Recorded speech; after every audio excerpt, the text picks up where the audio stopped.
Então, Hebreus, capítulo 8, vamos lá para o enigmático livro de Hebreus. Vocês sabiam que até hoje os teólogos discutem, eles conversam para saber quem é o autor do livro de Hebreus? Alguns dizem é Paulo, outros dizem é Apolo, outros dizem ainda é Barnabé.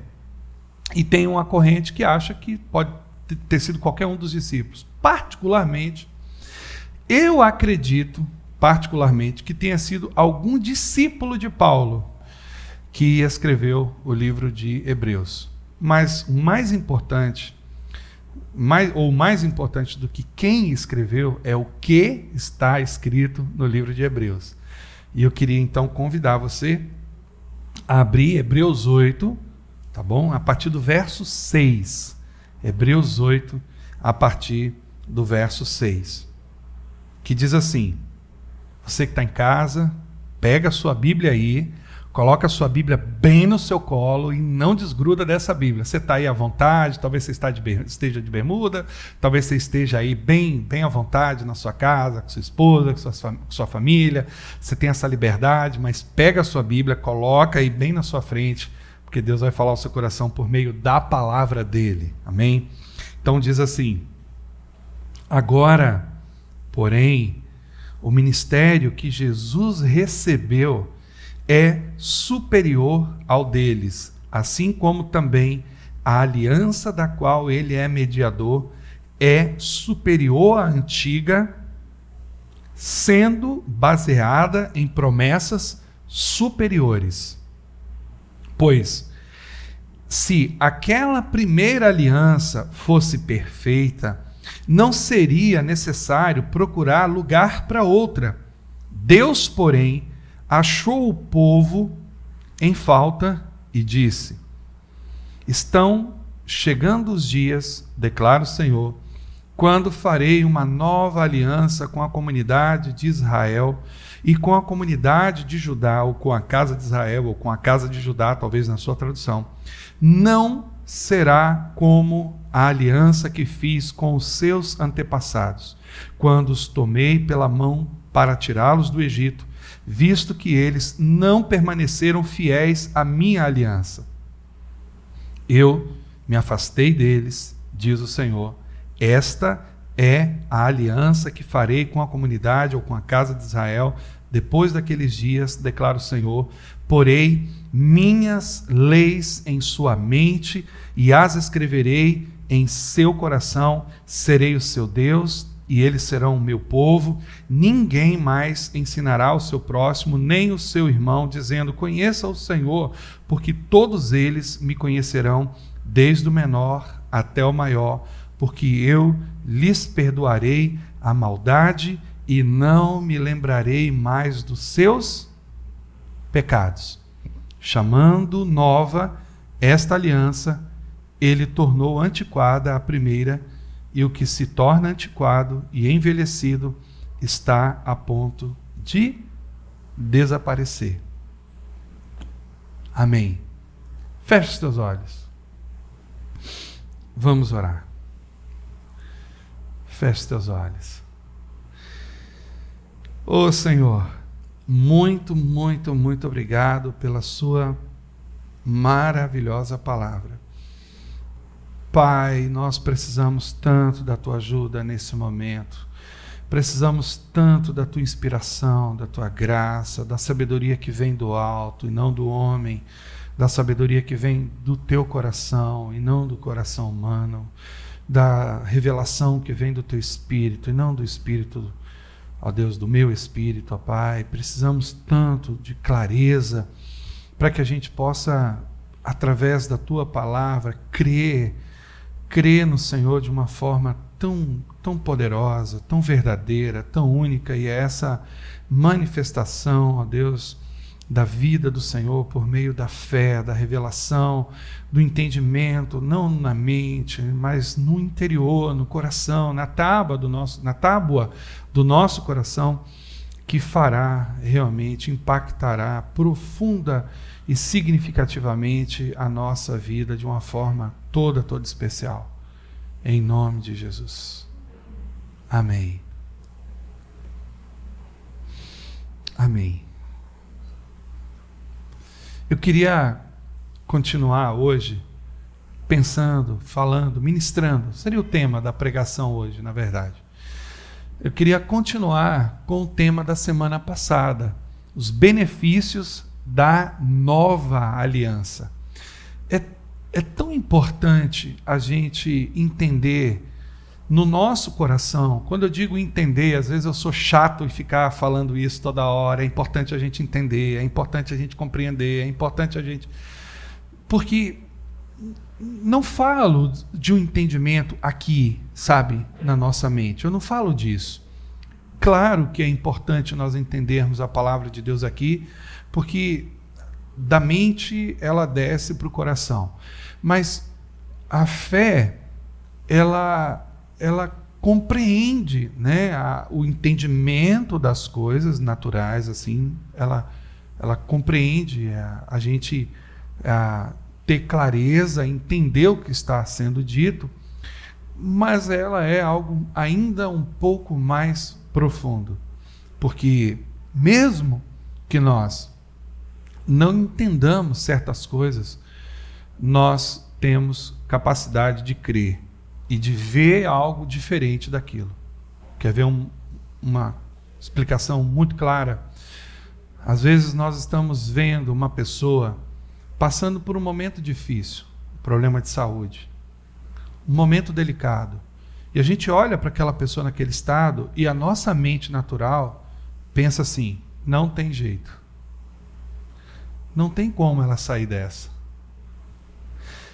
Mas de repente, alguém, uma outra pessoa, que viu aquela pessoa, aquela situação, e já teve várias e várias experiências de ver outras pessoas naquela situação, naquela mesma situação, e viu como Deus agiu ali, ela tem uma reserva de fé, vamos chamar de reserva técnica de fé.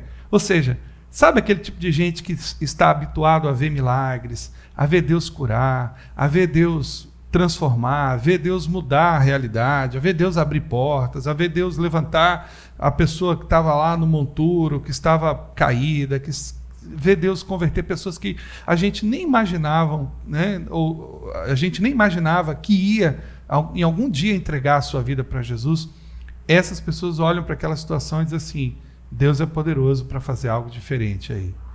Deus é poderoso para mudar. Porque ela tem no seu coração uma reserva, ela tem no seu coração uma fé, que é exatamente aquela fé que Jesus disse aos discípulos quando eles estavam desesperados lá naquele barco, e o barco sendo açoitado pelos ventos, o barco sendo lançado para lá, lançado para cá. E eles vendo ali Jesus dormindo, Jesus naquela tranquilidade, sabe, naquele barco. Como é que alguém pode dormir num barco que está sendo açoitado para lá e para cá? Nós um dia estávamos num passeio com a igreja, numa escuna, lá na ilha, não sei quem aqui foi, já foi o primeiro passeio que a gente foi. E tem um irmão nosso que está aqui assistindo, Veloso, beijão, no trajeto de volta, na ida foi maravilhoso, sabe? O barco foi tranquilo, tudo bacana, mas no trajeto de volta, o barco era açoitado pelas ondas e batia, e as ondas entravam, aquela água, aquele respingo de água entrava dentro do barco. E esse irmão que está assistindo aí, que deve estar rindo agora, ele dormia tranquilamente no barco. E aí as pessoas olhavam e diziam assim: meu Deus, como é que ele consegue dormir ali? Eu lembrei de Jesus. Jesus no barco, dormindo tranquilamente, os discípulos completamente desesperados, porque eles não acreditavam que eles chegariam do outro lado. E Jesus tinha dito para eles: nós vamos atravessar para o outro lado. E eles então acordaram Jesus disse para eles: olha, se vocês tivessem um mínimo de fé, a fé talvez do tamanho de um grãozinho de mostarda, vocês iriam com toda a autoridade dizer para esses ventos: ventos, aquieta-te. E eles se aquietariam. E os discípulos viram Jesus fazer exatamente isso. E a gente às vezes fica pensando certas coisas que Jesus fazia, e a gente fica assim: mas ele fazia porque ele era Deus. E no fundo, há algumas questões, alguns aspectos na Bíblia que de fato Jesus fazia porque ele era Deus, mas ele também fazia porque ele tinha uma fé no seu coração. Jesus era um homem de fé. E nós vamos observar isso naquele episódio similar de tempestade no barco, e Jesus vem andando por sobre as águas, e Pedro fala com ele assim: Senhor, se de fato é o Senhor, manda que eu vá e ter contigo, mas andando por sobre as águas. E Jesus diz para ele: vem. E Pedro creu de uma forma tão tremenda que ele desce do barco e ele começa a dar passos em direção ao Senhor, andando por sobre as águas. Então, Jesus andou por sobre as águas, mas Pedro também andou. Mas foi no momento de desespero, de distração, de descrença, que ele começou a afundar, né? Então nós vamos notar que, de fato, a fé é algo que faz a gente viver coisas diferentes, muito, muito diferentes do mundo natural. Então, nós hoje à noite precisamos crer de todo o nosso coração, não somente na mente. Às vezes eu vejo as pessoas crendo apenas de uma forma racional. Será que existe isso? Mas é uma forma de eu explicar para vocês a fé que às vezes a gente vê na vida das pessoas. Elas creem de uma forma racional. Ou seja, elas sabem que Jesus morreu na cruz do Calvário, elas sabem na sua mente que são amadas por Deus, mas na hora que essa sabedoria, esse conhecimento precisa ser colocado em prática de uma maneira sobrenatural, elas não assumem o compromisso de agir conforme a sua crença. Isso é falta de fé. É quando você faz alguma coisa, quando você tem uma atitude que difere daquilo que você sabe aqui, na mente. Aí fica uma fé racional. E é importante que a gente tenha uma experiência com a fé de Deus.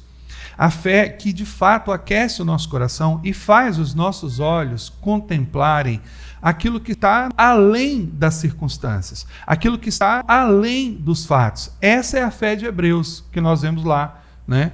Que é o firme fundamento, que é a certeza daquilo que não se vê e daquilo que se espera, daquilo que está na expectativa de acontecer. Mas mesmo que a gente não esteja vendo, mesmo que a gente não esteja, né, contemplando. Então, tem pessoas que têm uma fé tremenda no seu coração. Elas dizem assim: pastor, eu não tenho a minha casa própria e muito menos recursos para comprar a minha casa própria, mas eu tenho fé que Deus vai me dar a minha casa própria. Vocês sabem quantas experiências dessas eu já vi aqui na igreja? Várias delas. Várias e várias vezes pessoas que não tinham recursos e nem a casa, mas de repente elas tinham algo maior, melhor do que os recursos. Elas tinham fé.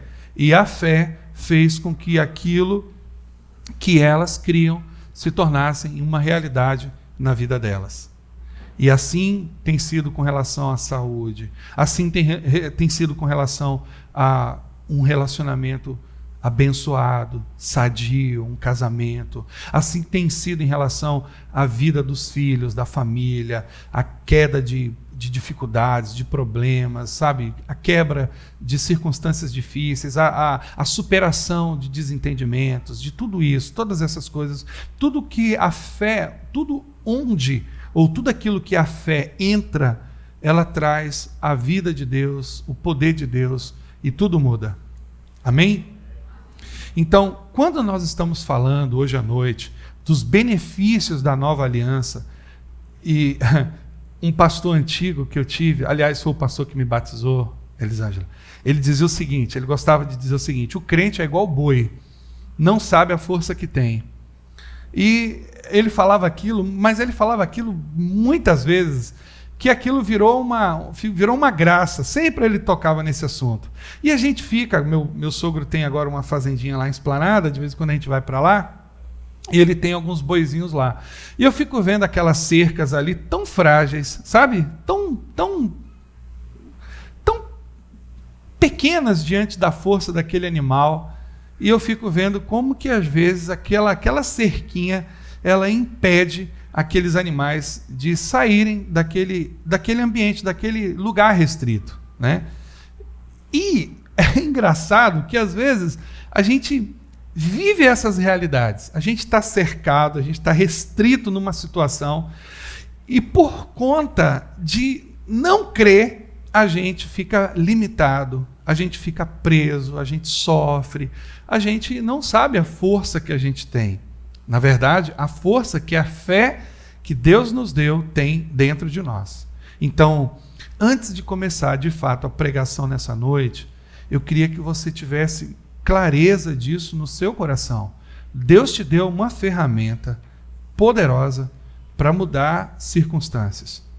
Essa ferramenta, ela só não é maior do que a vontade de Deus. Por exemplo, temos uma pessoa no leito de morte. Não tem jeito. O tempo daquela pessoa na terra se deu, se esvaiu.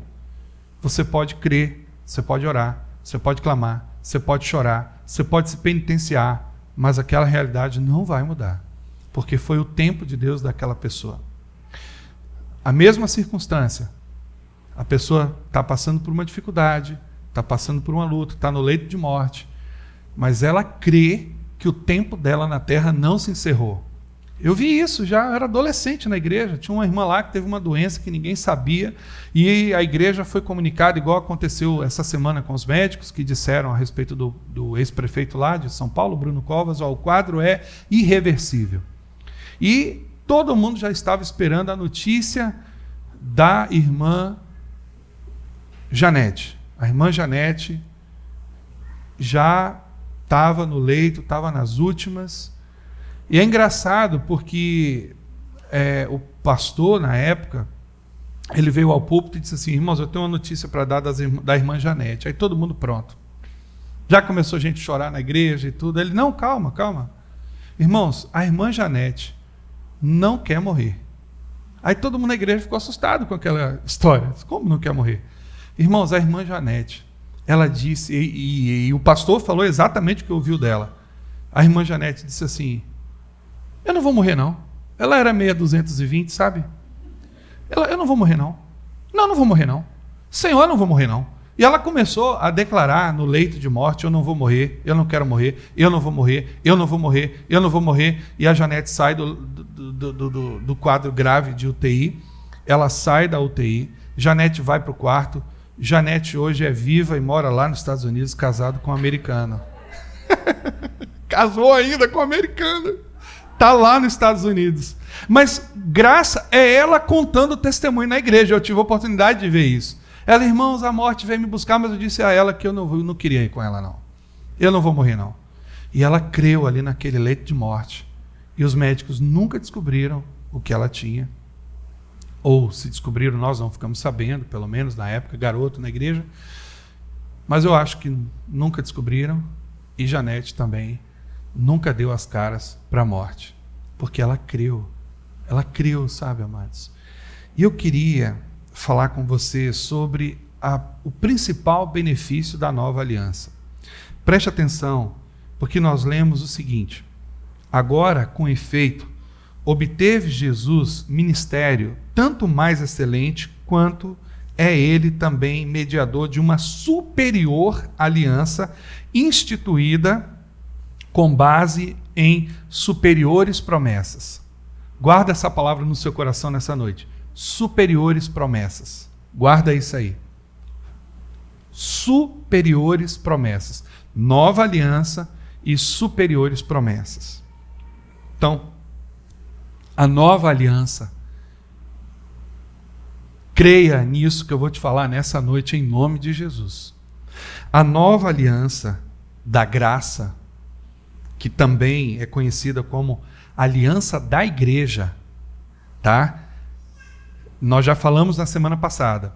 A antiga aliança, a aliança da lei, foi feita só com os judeus, só com o povo de Israel, o povo chamado povo de Deus, só com os judeus, só com eles. A nova aliança, a aliança da graça, ela ela é diferente, porque a aliança da igreja, ela é tão importante, tão mais importante do que a aliança da lei. Primeiro, porque ela foi feita não somente com os judeus, mas com todos nós, com os gentios, com gregos e troianos. Podemos dizer isso. A aliança da lei foi feita com gregos e troianos. E com os judeus também. Ele fala isso aqui. Então, a aliança da graça, que é também conhecida como essa aliança poderosa, a aliança da igreja, é a nossa aliança. Deus olhou para nós e Ele fez um novo concerto, um novo pacto, um novo compromisso com a sua igreja. E essa é superior, ela é muito superior. Primeiro porque ela não envolve somente o judeu. E depois, porque essa aliança contém promessas superiores. Sabe, Deus fez um pacto, um compromisso com a gente. Esse compromisso, além de ser um compromisso amplo, engloba a humanidade inteira, engloba toda a humanidade, judeus, bárbaros, gregos, macho, fêmea, como Paulo fala lá em Gálatas. Sabe, todos nós, ela tem promessas muito superiores. Quais são essas promessas? Primeiro, um bem-estar espiritual. A primeira preocupação da nova aliança é com o seu espírito. É com o que está dentro de você. A segunda preocupação com da nova aliança, ou seja, a segunda promessa, essas promessas superiores que ele está falando, diz respeito ao acesso a Deus. Acesso a Deus mediante a participação da sua natureza. Então, Deus amou você de uma forma tão grande, tão poderosa, que Ele olhou para a velha aliança e Ele disse assim para si mesmo: eles não conseguiram cumprir a velha aliança, eles não conseguiram obedecer a velha aliança, porque eles não tinham a minha natureza. Eles não conseguiriam isso, eles não tinham condições de conseguir.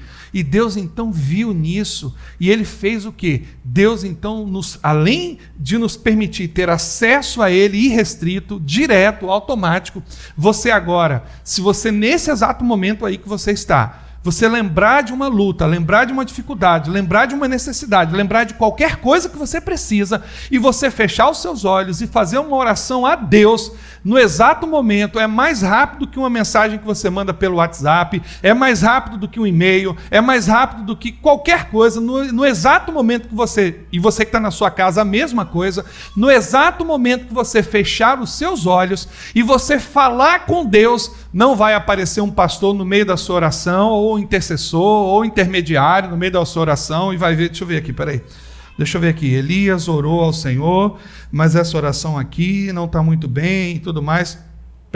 Você tem que ir ali, pegar umas rolinhas, ou então um carneiro, você tem que sacrificar esse carneiro primeiro, para depois Deus ouvir a sua oração. Esse era o papel do sacerdote, entendeu? Você não tem mais intermediário, o intermediário agora é Cristo, Ele é o intermediário. Quando você faz uma oração para Deus, antes de chegar ao Pai, o Senhor Jesus ouve primeiro. Ele ouve, Ele é o seu intercessor, Ele é o intermediário agora, é Cristo. Então, no exato momento que você ora, a sua oração chega no céu na hora, não tem mais intermediário, não tem mais, interferência, a conexão agora é mais rápida do que essa daqui que está aqui, de fibra ótica, ou da Team Live. Você está entendendo? A sua conexão é você orou aqui no céu, no exato momento que você orou, a sua oração chega diante do trono da graça de Deus, você tem acesso irrestrito à graça de Deus. Você tem acesso irrestrito ao coração de Deus. Você tem acesso irrestrito aos recursos espirituais que estão disponíveis para você em Deus. Isso é uma consequência da nova aliança. É o que são promessas superiores. E além disso, de você ter livre acesso a Deus, ele viu que isso não era suficiente ainda e ele disse assim: deixa agora eu colocar algo de mim neles. Quando nós pecamos em Adão, lá no Éden, querendo ou não, algo do diabo passou a fazer parte da natureza humana. Como é o nome disso? Pecado. Algo do coração. Nós precisamos nos lembrar, eu já disse isso, o pecado não nasceu no coração do casal, do primeiro casal. Não nasceu. O pecado nasceu no céu, no reino celestial. Não me pergunte como, eu não sei te responder isso. Quando você chega lá no céu, você pergunta a Deus, eu também vou querer estar atrás de você na fila para entender. Mas hoje eu não sei. Mas o pecado, como nasceu num lugar perfeito, num lugar maravilhoso, num lugar santo, como nasceu lá? Eu não sei. Eu só sei que nasceu no coração de Lúcifer por causa da glória, da vaidade. Ele era tão bonito, ele era um ser tão especial, ele era um ser tão glorioso que ele olhou para ele mesmo e ele começou a dizer o seguinte: eu posso ser Deus, sabia? Sabia que eu posso ser Deus aqui? Se eu sou tão bonito, se eu sou tão poderoso, se eu sou tão especial, se eu sou tão, eu posso ser Deus. E a Bíblia diz que subiu no coração dele o desejo de ser como Deus. Ele: serei semelhante ao Senhor, me assentarei no trono do Altíssimo, serei como Deus. Na verdade, ele queria tomar o lugar de Deus.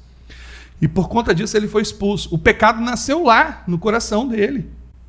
E ele transmite, quando ele incita, quando ele induz o primeiro casal ao erro, essa semente que nasceu no coração do diabo passa a fazer parte, se mistura com a natureza humana. E agora, na nova aliança, essa promessa, essa superior promessa, ministra em nós algo completamente diferente do que nós recebemos no pecado de Adão. Porque por meio de um entrou o pecado no mundo, mas por meio de outro entrou uma nova vida. E nós recebemos agora a natureza de Deus. Por isso, você tem plenas condições de crer, de obedecer e de viver uma vida nova. Você é nova criatura. Quer ver que coisa interessante? Depois eu continuo aqui com as promessas. Que promessas são essas? Jesus disse para Nicodemos que a forma do judeu entrar no reino de Deus seria por meio do novo nascimento. Jesus disse: na verdade, te digo que aquele que não nascer de novo não pode ver o reino de Deus. Nicodemos disse para ele: como pode um homem nascer sendo velho? Porventura tornará a entrar no ventre da sua mãe e nascer? E Jesus disse para ele o seguinte: na verdade, te digo que aquele que não nascer da água e do Espírito não pode entrar no reino de Deus. O que ele está falando? Ele está falando da regeneração. Amados, ele está falando de algo que vai lavar, que vai construir algo novo dentro de nós. Então, você agora tem a natureza de Deus dentro de você. Você agora é nova criatura, você nasceu de novo. Sabe, algo de Deus, há algo que Deus transferiu, que Deus agora colocou dele dentro de você, dentro do seu coração. Por isso que nós lemos aqui a respeito de superiores promessas. A aliança, a nova aliança, ela carrega consigo superiores promessas. E que promessas são essas? São todas essas coisas que eu estou falando para vocês agora. Você agora é nova criatura, você agora tem acesso irrestrito a Deus, você tem a natureza de Deus, você agora se parece com Deus. Antes de nós entregarmos a nossa vida ao Senhor, quando você tirava aquela fotografia, você era a cara do diabo. Ai, pastor, não fala isso não. E agora, você é a cara do Pai Celestial. Mudou completamente, você deixou de ser feio para ser bonito. Ou bonita. Você deixou de ser pecador para ser santo ou santa. Você deixou de ser escravo para ser livre. Você deixou de ser trevas para ser luz. Mudou completamente a sua realidade espiritual. Você deixou de ser velha criatura e passou a ser nova criatura. Mas tem mais. Você não somente tem um bem-estar espiritual, nós estamos falando do espírito novo que está dentro de você, que Deus criou. Você não apenas tem agora acesso irrestrito ao coração de Deus no momento que você faz uma oração, dormindo, deitado, pular, pelado, de roupa, sem roupa, correndo, de qualquer jeito, você, não de qualquer jeito no sentido de desrespeitosamente, não, mas em que circunstância você estiver, você faz uma oração. Jonas orou no fundo do ventre de um peixe. Jonas orou dentro da barriga de um peixe. E Deus ouviu a oração de Jonas. Sim ou não? Jeremias orou dentro de um fosso. Deus ouviu a oração de Jeremias, não ouviu? Deus ouve. Deus ouve. Deus ouve as suas orações. Você tem agora livre acesso, irrestrito. Tem a natureza de Deus, mas tem mais. Eu tenho uma notícia boa para te dar. Agora, você tem a salvação. A salvação. Pastor, não é uma arrogância dizer assim, eu sou salvo? É. Você tem, não precisa dizer. Sabe, você não precisa ficar, eu sou salvo e você não é. Sabe, você faria isso? Eu tenho um carro novo e você não tem. Minha casa é bonita e a sua é feia. Você faria isso? Sim ou não?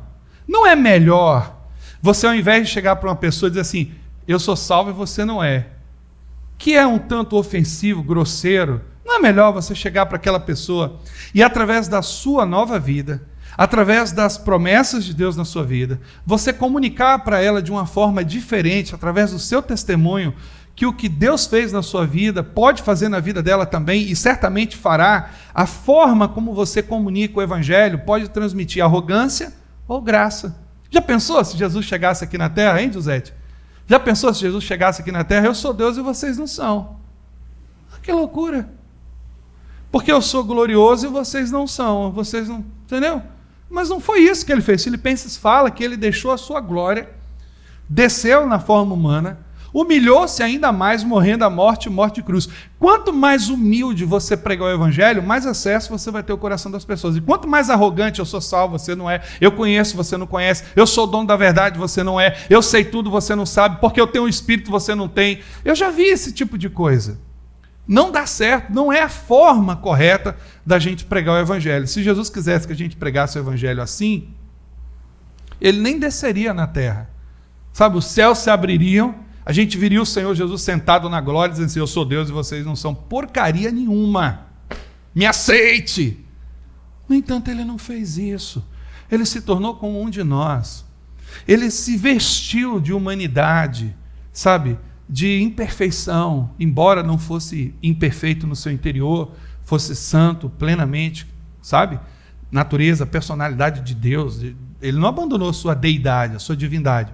Ele abandonou a sua glória, sabe? Aquelas vestes bonitas, reais, sabe? Tudo aquilo que envolve o reino. Ele abandonou a sua glória. E ele veio, a gente vê isso de vez em quando nesses filmes épicos, que a rainha se parece com o plebeu, aí eles trocam de posição, né? O plebeu vira o rei ou a rainha, e a rainha quer viver lá, quer conhecer entre aspas, o reino, o mundo, não sei, e ela então troca e ela vai ser lá a plebeia ou o rei, o plebeu, e ele vai conhecer a realidade. Foi isso que Jesus fez. Foi isso que ele fez. Ele desceu. E por causa disso, nós temos promessas muito superiores. E nós temos também agora um profundo conhecimento de Deus. Isso tem a ver com intimidade, relacionamento. Isso é muito importante. Isso é muito importante. Porque não é apenas uma questão de entendimento, mas é uma questão de relacionamento. Você agora se relaciona íntima e profundamente com o seu Pai Celestial. Entenda, essa nova lei do Espírito, do coração, que nós lemos aqui, no verso 8, vem dias, ele está citando Jeremias 31. O autor de Hebreus está citando o profeta Jeremias aqui. Ele diz assim, vem dias, diz o Senhor, e firmarei nova aliança com a casa de Israel e com a casa de Judá. Ele está englobando o reino do norte, reino do sul, porque o reino tinha se dividido. E ele diz assim: não segundo a aliança que fiz com os seus pais, que os tomei pela mão para os conduzir para fora da terra do Egito, pois eles não obedeceram à minha aliança, e eu não atentei para eles, diz o Senhor. Ele está dizendo agora que vai firmar uma aliança com a casa de Israel, verso 10, nós acabamos de ler em Hebreus, e diz assim: depois daqueles dias eu escreverei, e o termo aqui é imprimirei nas mentes as minhas leis. Que leis é essa? Está falando das 613 leis do Velho Testamento? Não, de jeito nenhum. Ele está falando de uma operação agora, de um mover do Espírito Santo dentro de você, sabe? A lei do coração, que é espiritual e é ministrada através do mover, da presença do Espírito Santo, que garante agora a sua santificação. O grande problema da velha aliança, grande problema da velha aliança, era que, além da lei, da antiga lei, que caducou, que envelheceu, por isso que a gente não vive mais nessa lei. E algumas pessoas querem viver na lei: não faça isso, não use brinco, não use essa roupa, não come esse tipo de carne, tem que guardar esse determinado dia. Por isso que elas querem viver naquela lei, porque é um engano muito grande, porque essa lei não foi feita para nós, foi feita para o povo de Deus, sabe? E nessa lei, nesse estado, eles não tinham o Espírito Santo dentro deles, eles não eram santificados, eles não conseguiriam, de todas as formas, por mais que Deus quisesse, eles não conseguiriam obedecer essas leis. Agora não.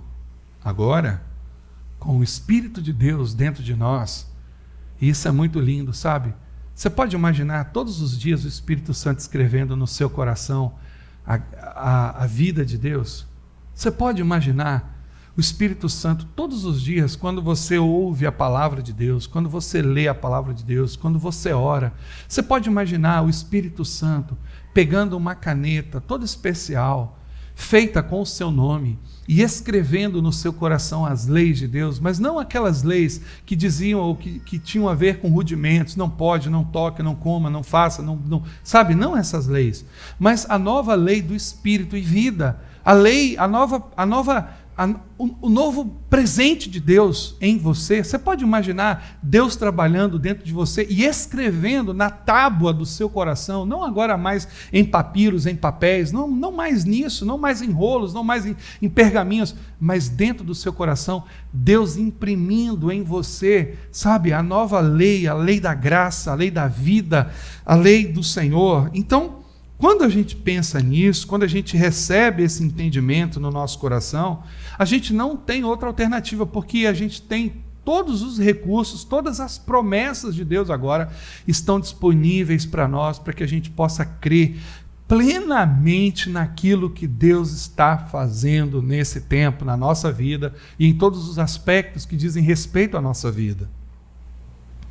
As promessas do Antigo Testamento, elas envolviam primeiramente bênçãos terrenas. Quem lembra de Deuteronômio? A gente canta aqui, né? Se atentamente ouvir a Deus e os mandamentos seus, obedecer. Se você obedecer, aí você vai ser bendito na terra, bendito no campo. Tudo que você tocar vai ser bendito e tal. Agora, a gente não canta a segunda parte, né? Porque é Velho Testamento. Porque a segunda parte diz assim: agora, se você não obedecer, o pau vai quebrar sobre você.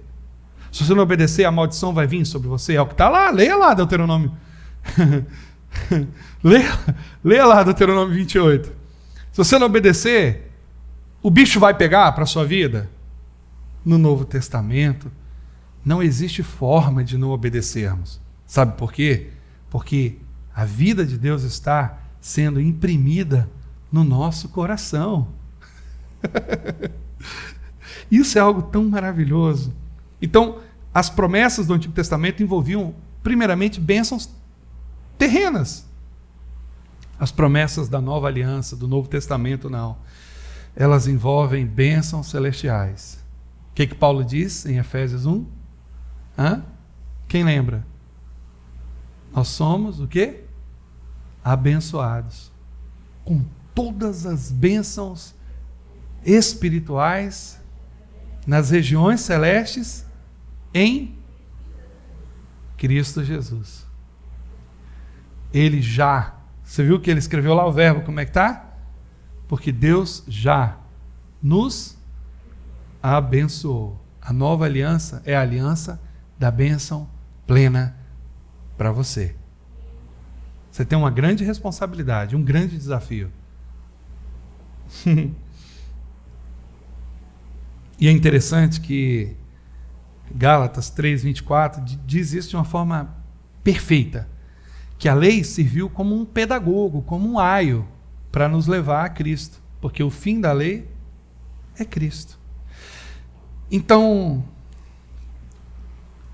quando a gente ouve essa palavra em nosso coração, quando a gente pensa sobre os benefícios da nova aliança, Deus muniu a gente, Deus nos deu ferramentas importantes para que a gente viva nesse tempo de forma justa, santa e que agrade o coração dele.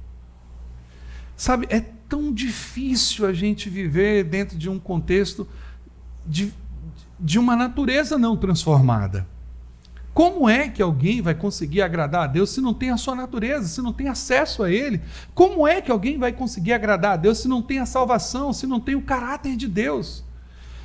E quando a gente pensa nisso, sobre todos os benefícios da nova aliança, eu vejo como que o nosso Pai Celestial nos deu um poder, uma unção, uma graça que, sabe, amados, que superabunda, como diz o próprio texto da palavra do Senhor, todos os pecados, né, onde abundou o pecado, superabundou a graça de Deus. Então, quando Deus nos dá, quando nós olhamos e entendemos, quando nós enxergamos as abundâncias da graça de Deus e todos os recursos poderosos espirituais que estão na graça de Deus, mas não somente lá, mas essa graça agora está dentro de nós, dentro do nosso coração, porque elas estão escritas, impressas, sabe, dentro do nosso coração. Quando nós entendemos isso, que as bênçãos de Deus estão impressas dentro do nosso coração, sabe, você não precisa de intercessor, de intermediário para ir lá buscar isso. Não, no exato momento que você crê, no exato momento que você olha para esses benefícios, para essas virtudes, para essas bênçãos que Deus te deu, porque, amados, nós não podemos ignorar isso, como Romanos fala. Ele diz, porque eu não quero, irmãos, que ignoreis este segredo, que o endurecimento em parte sobre Israel, veio sobre Israel, até Romanos 11, até que a plenitude dos gentios haja entrado. Ele fala sobre isso, sabe, houve um endurecimento do coração dos judeus, mas para quê? Para que nós pudéssemos ser incluídos na videira, enxertados na videira. E ele diz assim todo Israel será salvo, como está escrito, de Sião virá o libertador. E ele já veio, pena que eles estão esperando ele até hoje lá, né? Oh, meu Deus, ele já veio. E ele diz assim, e desviará de Jacó as impiedades, e esta será a minha aliança com eles, quando eu tirar os seus pecados. Isso é uma bênção dessa aliança, é uma promessa dessa superior aliança. Sabe, quando você olha para dentro de você e você olha para aquilo que Deus fez na cruz do Calvário, você pode olhar para o passado, todos os seus erros, todos os seus pecados, tudo que você errou, e você pode olhar para agora, para o presente, e olhar talvez para hoje mesmo, algo que você fez que desagradou a Deus, e olhar para o futuro, e olhar para tudo de errado que você vai fazer. Tudo isso está incluído na cruz, tudo isso foi lançado sobre ele na cruz do Calvário, para que você possa ser verdadeiramente livre do pecado. A obra de Jesus na cruz do Calvário foi arrancar definitivamente o pecado de dentro de você, sejam os pecados passados, sejam os pecados que foram cometidos hoje ainda, ou os pecados que você ainda vai cometer, todos esses pecados foram lançados sobre ele, e você agora é livre, e você agora é santo, e você agora é puro, e você agora tem acesso a Deus, e a graça de Deus fez tudo isso, para que você pudesse olhar para o Pai, e ter livre acesso, e quando Deus olha para você, Ele não vê mais uma pessoa com pecados, mas Ele vê Jesus em você. Aleluia! Oh! São esses recursos da nova aliança. São promessas superiores. Por isso que você tem essa vida nova. Porque você não somente tem o perdão dos pecados do passado, do presente e do futuro, mas você foi liberto deles. E ele fala isso em Romanos. Os nossos pecados foram definitivamente retirados de nós. Retirados de nós. Todos eles. E agora, Cristo tem, ou o Pai Celestial tem, um relacionamento preferencial com você. Você vai entender agora porque aquela mulher sirofenícia, ela chega para Jesus e ela diz: Senhor, a minha filha está miseravelmente endemoniada. E Jesus diz para ela o quê? Não é lícito pegar o pão dos filhos e dar aos cachorrinhos. E ela diz assim: Senhor, mas há de ser que algumas migalhas caem da mesa dos filhos. E ela diz assim: eu me contento com essas migalhas. Você tem noção do que essa mulher está falando? Você sabe de fato o que ela está falando aqui? Talvez se fosse nós, ali, né? Nesse tempo que a gente está vivendo hoje, que ninguém pode receber reclamação que já vem com 7 pedras na mão. Pegue o seu reino e vá você para ele, vá você. Ela não fez isso, né? E o que ela fez? Na verdade, você vai entender o que está acontecendo com essa mulher e o que precisa subir no nosso coração nessa noite.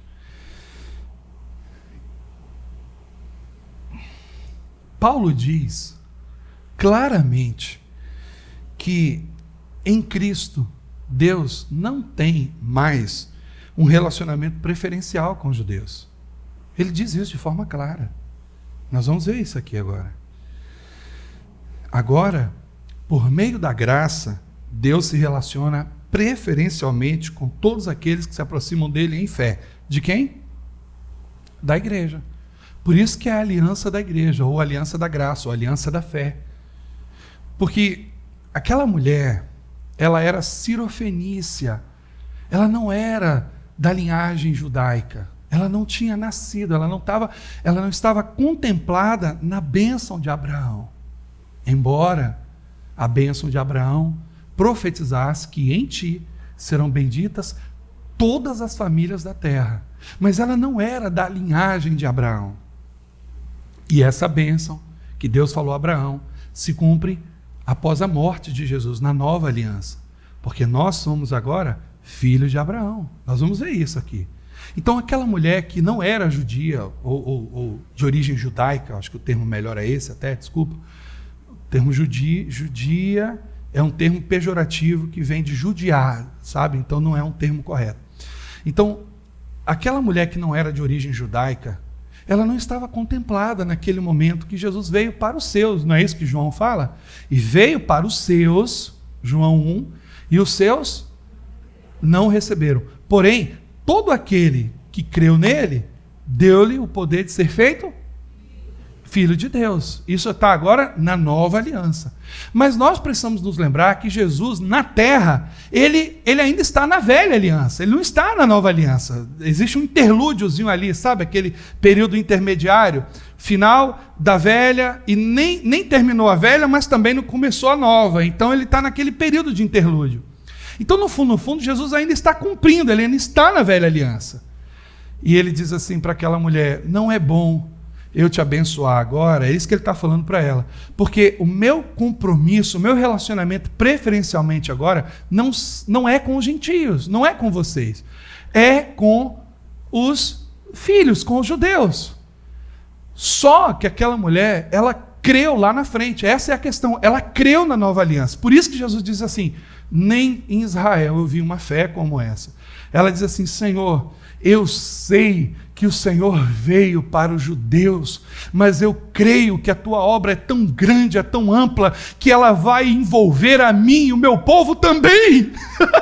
Sabe que Jesus gostou de ouvir isso? Porque isso é fé. Isso é fé. É ver que as coisas que Deus faz, não faz somente para mim ou para você, mas faz para nós. É isso que ela está dizendo. Eu creio que o Deus que o Senhor é um Deus do nós e não do eu. E isso foi algo extraordinário. E Jesus disse para ela: pode ir embora, que a sua filha está curada. Isso para nós é uma grande bênção, é uma grande bênção da vinda e da vida de Deus nesse tempo. Deus agora se relaciona preferencialmente com aqueles que creem nele. Pastor, como eu faço para me tornar um filho preferido de Deus? Crê nele. Entenda, Deus não faz acepção de pessoas, ele ama a todos, mas Deus faz acepção de fé. Sim ou não? Sim. Quem é que vai entrar no reino? Os que creem. Quem é que alcança as promessas? Os que creem. Quem crê, será? Quem não crê, já está. Não será não, já está condenado. Então, aquela mulher creu. Essa promessa, a promessa da nova aliança, é a aliança da fé. Você hoje precisa sair daqui com o seu coração atento àquilo que Deus fez por você. Usa esses recursos. Usa tudo isso. Coloca esses recursos. Eu lembro de uma parábola, de uma história. Eu achei muito interessante, vale a pena enquadrá-la, encaixá-la aqui. Eu não sei se você já fez um cruzeiro, eu nunca fiz, mas conta-se uma história que uma pessoa foi fazer um cruzeiro. Aí ele chegou lá e ele viu aquela mesa maravilhosa, cheia de comida e tudo mais, e aí ele olhava para aquilo ali, ele não tinha dinheiro. Aí ele voltava para o quarto para comer pão e beber água, era o que ele tinha levado pão e água. Aí no outro dia, aquela mesa maravilhosa, com tudo de bom, ele olhava para aquilo ali e ele, meu Deus, que vontade de comer tudo isso. Aí ele voltava para o quarto, até que no último dia alguém disse assim para ele: vem cá, eu não estou vendo você nas refeições, eu não estou vendo você participando lá dos banquetes e tudo mais, por que você não está participando? Não, é porque eu não tenho dinheiro para pagar. E o cara: meu Deus, mas meu amigo, isso está incluso no pacote, está tudo pago, você não precisa pagar nada, está tudo pago. E às vezes nós nos aproximamos de Deus assim, sabe, amados? Sabe, a gente se aproxima do Senhor, oh meu Deus, está tudo incluso, o que Jesus fez, a nova aliança, todos os recursos estão disponíveis para você. Sabe, você precisa somente crer e se apossar disso. Crer nisso, crer se apossar, na verdade. Você precisa crer nisso.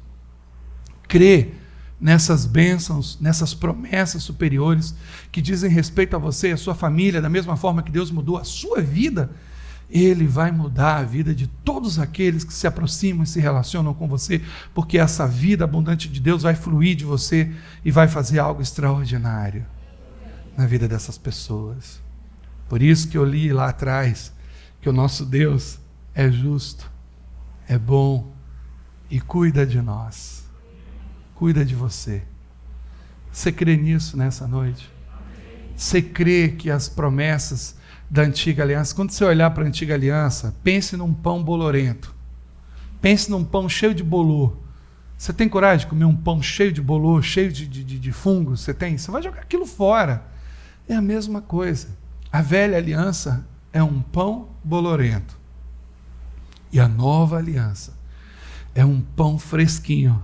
Aliás, ele mesmo disse: eu sou o pão que desceu do céu. Ele mesmo disse: eu sou o pão da vida. Fica de pé. Aleluia. Oh, Senhor, Deus maravilhoso. Eita.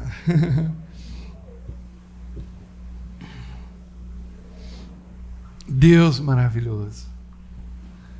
O que você é de verdade? O que você é mesmo aos olhos de Deus? Quando Deus olha para você, o que Ele vê? Eu vou dizer para você o que Ele vê.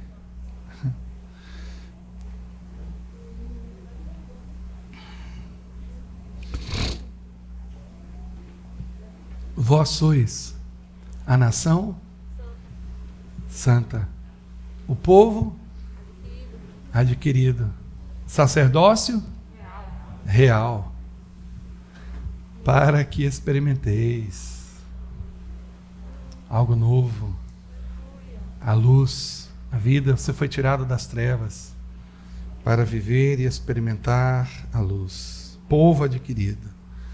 Ele diz: para que anuncieis as virtudes daquele que vos chamou das trevas para a sua maravilhosa luz.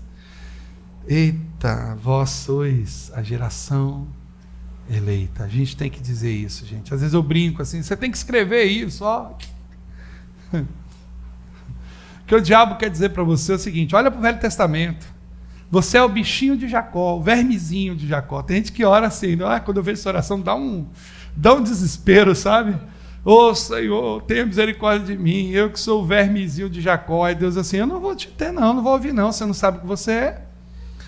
Você não sabe o que você é, como é que eu vou ouvir você? Eu que sou o vermezinho de Jacó. Você tem cara de verme, meu irmão? Pelo amor de Deus. Você é sacerdócio real, sabe? Geração eleita, nação santa, povo adquirido.